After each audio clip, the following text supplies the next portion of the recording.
Bienvenidos a Charlas en la U, un programa de la Universidad del Valle, de la Dirección de Comunicaciones Universitarias. Les habla Ernesto José Piedradita, me acompaña Jairo Canaval, coordinador de información de la Dirección de Comunicaciones Universitarias, y hoy vamos a hablar de economía colombiana. ¿Cuál es el estado actual de la economía? Y para ello tenemos un invitado muy especial, el profesor Carlos Humberto Ortiz Quevedo.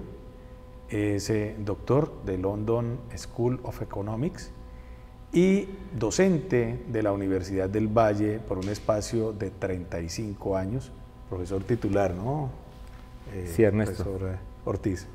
Bueno, bienvenido Jairo a este espacio. Gracias, Ernesto, muy amable. Muchas gracias. Tenemos entonces que en la actualidad, profesor Ortiz, se está hablando de cuál es la condición actual de la economía colombiana, sobre todo teniendo en cuenta que hay cierre de gobierno, el gobierno nacional, digamos, está cerrando su periodo y empieza pues también una época de balances.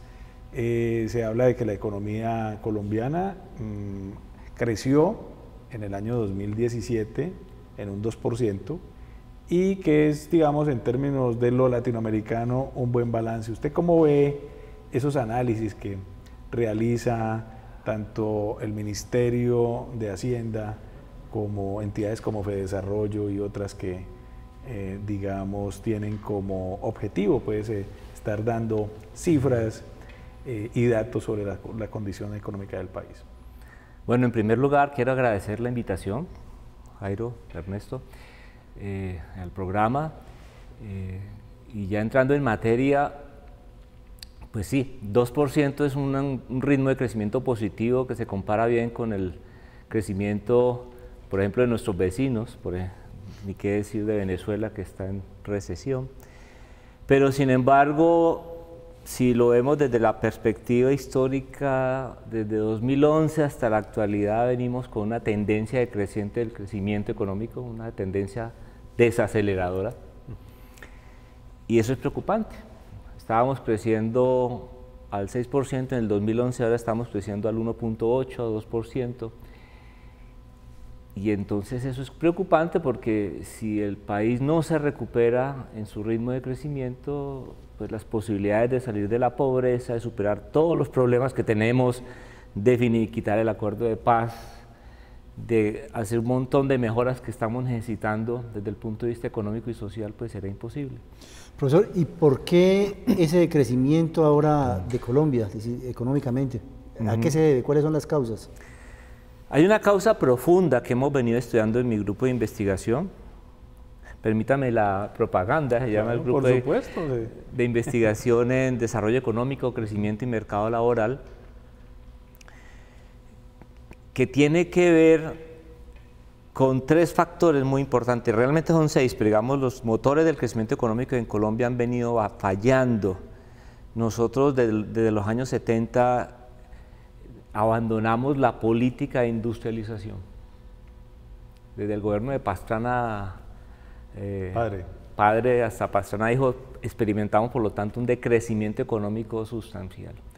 Ese es un primer factor. Un segundo factor es la pérdida de capacidad de compra de la población en una situación donde la distribución del ingreso empeora, la concentración no solamente del ingreso sino también de la riqueza empeora.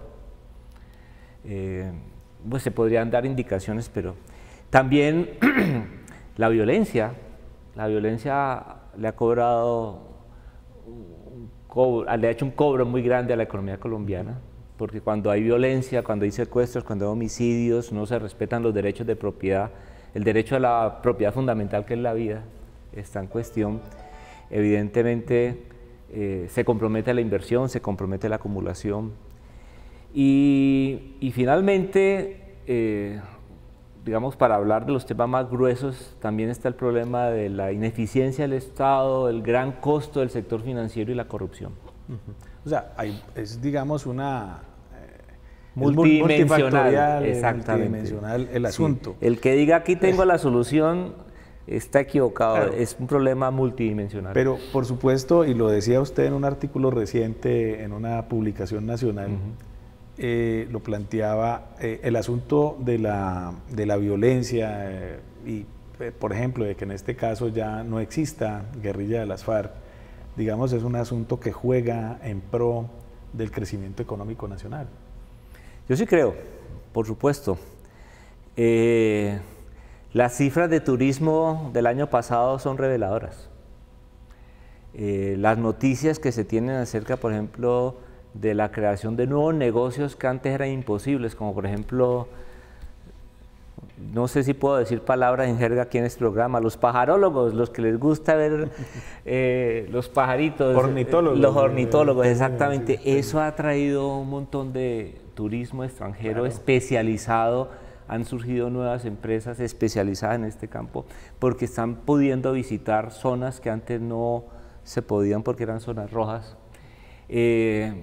para aprovechar nuestra biodiversidad.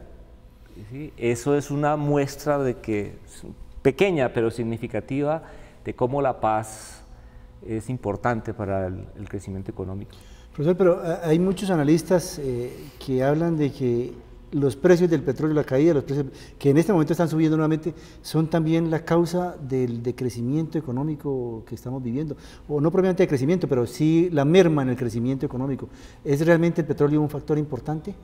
Sin duda, porque es que, como decíamos antes de la charla, nosotros hemos desarrollado una dependencia al petróleo, a los minerales, no solamente al petróleo, al carbón, a las commodities, y claro, gran parte de la financiación del gobierno y del gasto público se ve afectado cuando los ingresos del gobierno disminuyen, cuando Ecopetrol deja de pasarle ganancias al gobierno porque tienes pérdidas, evidentemente se afecta la capacidad de gasto y eso incide en el crecimiento económico. Incidió, por ejemplo, en la reforma tributaria, que desafortunadamente fue una reforma tributaria que nos hace tributar más a los asalariados y menos al capital, restringe la capacidad de compra y eso también explica el apretón que tiene el comercio en la actualidad y la disminución de la tasa de crecimiento.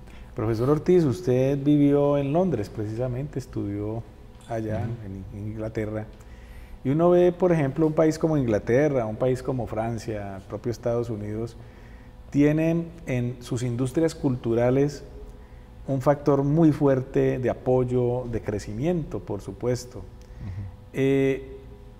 Pensando que, digamos, ya las industrias tradicionales de las chimeneas, las grandes siderúrgicas, digamos, todas este tipo de industrias, incluso a nivel mundial se han venido a menos, ¿cómo podrían jugar las industrias creativas, por ejemplo, las industrias culturales, donde aparece de todo, pues cine, fotografía, publicidad, artesanía? ¿Cómo pueden jugar toda esta creatividad que además tiene un país como Colombia en el mejoramiento de su economía? Sí. A ver, yo lo pondría en el contexto de la necesidad de que las actividades económicas del país se diversifiquen. Y se diversifiquen en el sentido de ser intensivas en tecnología y en inteligencia y en habilidades. Entonces, las industrias culturales, por supuesto, están allí, cada vez más importantes, porque a medida que los países se desarrollan, aumenta el ingreso de la población, la demanda de bienes culturales tiende a aumentar. Entonces, eso es muy importante.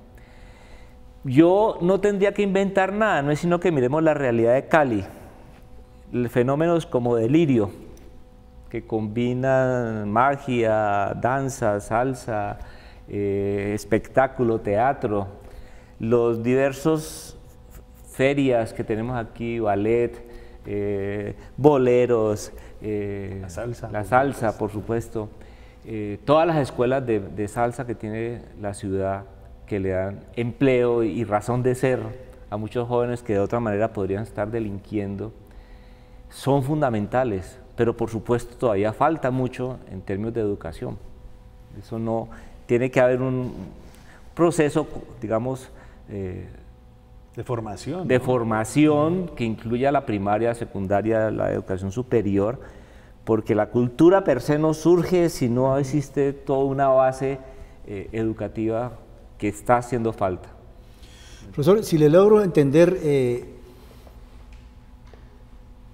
Y esto lo asocio con los candidatos a la presidencia de la República. Había uno que decía que para mejorar la economía había que hacer la extracción petrolera con calidad. Y el otro dice que no, que lo que hay que hacer es mejorar la agricultura y tecnificarla. Digamos que los dos tienen razón, pero por separado no. O sea, son dos cosas que necesariamente tienen que mejorarse. ¿O una de las dos es suficiente?